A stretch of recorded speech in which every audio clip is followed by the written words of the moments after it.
tó bá fi já sí pé ìyá Onitiri òun ló declare Yorùbá nation ìkànnì yín o tó bá fi lọ já sí pé ẹ̀yin lẹ declare Yorùbá nation ìkànnì yín o ẹ fẹ́ ṣe àkóbá fún gbogbo ẹni tí ó mọ̀ nípa ọ̀nà tẹ́ ẹ gbà declare Yorùbá nation illegally ìkànnì yín.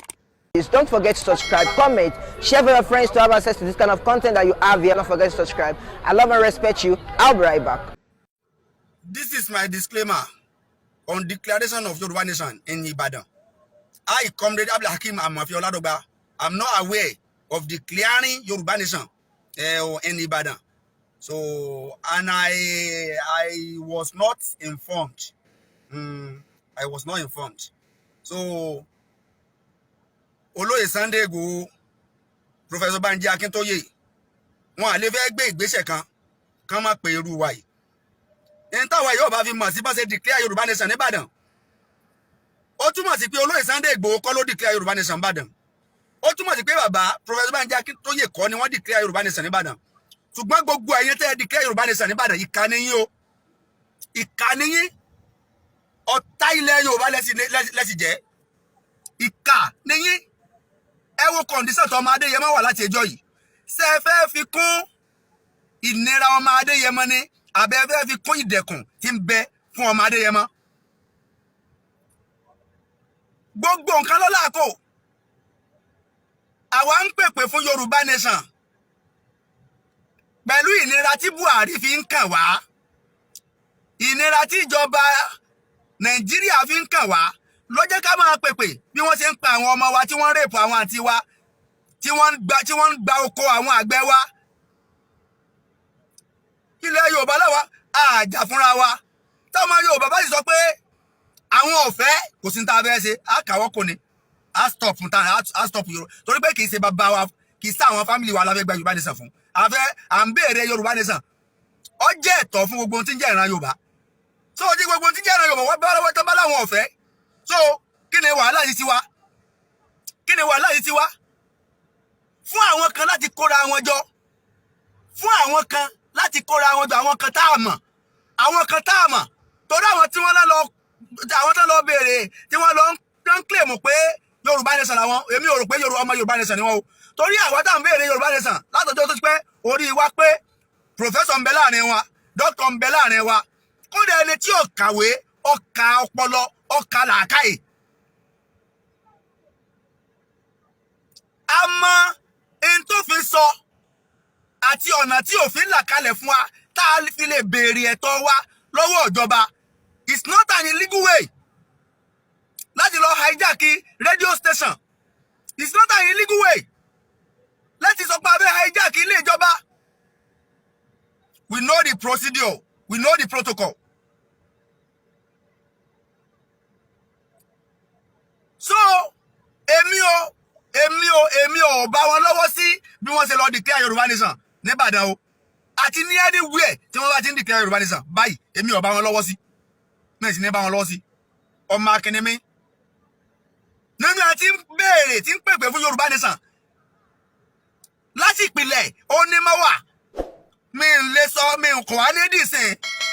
Kí wọ́n sọ pé mi ò sínú wọn mọ́ wà nínú wọn. Ìnira tí sì ń ka gbogbo tí ń jẹ́ ìran Yorùbá ní Nàìjíríà ó jẹ́ ká máa béèrè fún ẹ̀tọ́ wa sí ni ó sì ń bẹ nínú òfin. Ṣùgbọ́n èmi ò bá wọn mọ mẹ́tọ́ mi ń bá wọn lọ́wọ́ sí àwọn tí wọ́n lọ declare Yorùbá nation o torí pé gbogbo nǹkan lọ́la kó gbogbo nǹkan lọ́la kó. Olóyè Sunday Igboho kò sì mọ̀ sí kò bá wọn lọ́wọ́ sí. Professor Banji Akintoye kò mọ̀ sí kò bá wọn lọ́wọ́ sí. Ẹni ó bá dẹ̀ sọ pé a mọ̀ sí conversation tá a jọ méèkì tá a fi mọ̀ sí kó present ẹ̀. Ẹni ó bá là mọ̀ sí evidence tá a fi wà aware tá a fi mọ̀ sí bá ṣe lọ declare kí wọ́n present ẹ̀ ibi tá a ti jọ ṣe meeting. Bóyá lórí media ni, bóyá lórí course ni, bóyá physically ni, ibi àti jọ jókòó tàbí messages tí wọ́n fi ránṣẹ́ sí wa tá a fi mọ̀ sí pé àjọ mọ̀ sí.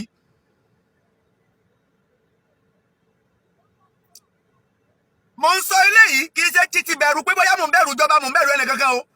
Ọlọ́run nìkan lọ́ba tó tó bẹ̀rù.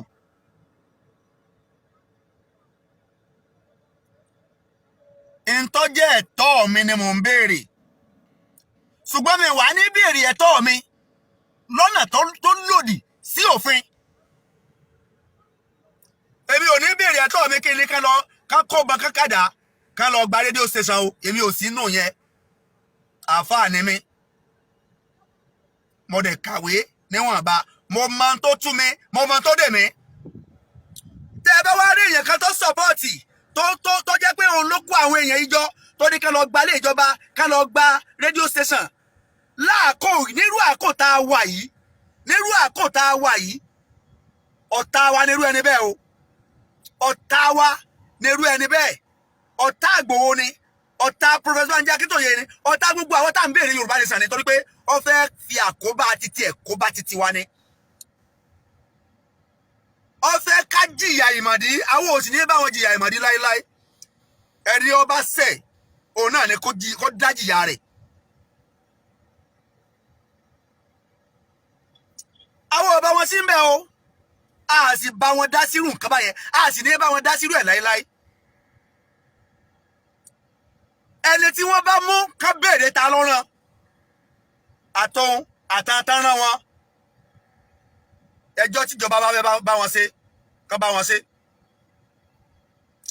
Kọ́ńtì lọ́la fẹ́ gbà ìlú lọ́la fẹ́ gbà náà orílẹ̀-èdè la fẹ́ gbà a fẹ́ gbà fún fámìlì wa ni ṣé láwọn èèyàn la fẹ́ gbà fún àwọn tá a fẹ́ gbà fún tí wọ́n bá ti ní àwọn ọ̀fẹ́ ẹ dákun kí ni ìṣòro wa sáwọn ni kí ni yà ń jẹ ni ṣé yà ń jẹ mí ni tí ò bá sí nǹkan kan lábẹ́ ń tá la fẹ́ gbà fún àwọn èèyàn wa táwọn èèyàn wọn bá ti káwọ́ gbéra tán láwọn ọ̀fẹ́ àwa náà ẹ di pé mo ti ṣe program lórí ọ̀rọ̀ Yorùbá nation ti pẹ́ torí ìdí eléyìí disclaimer tèmi lélẹ́yìí èmi ò bá wọn mi wà wí ẹ̀mí sì bá wọn lọ́wọ́ sí ọ̀rọ̀ hijacking of radio station and declaration of Yorùbá nation now. Salaam alaikum warahmatullahi wabarakatuh. This is ODUA TV Watch. Don't forget to subscribe, comment your opinion, like, comment and share so that other people can get access to what you enjoy on our channel. Thank you. We love you.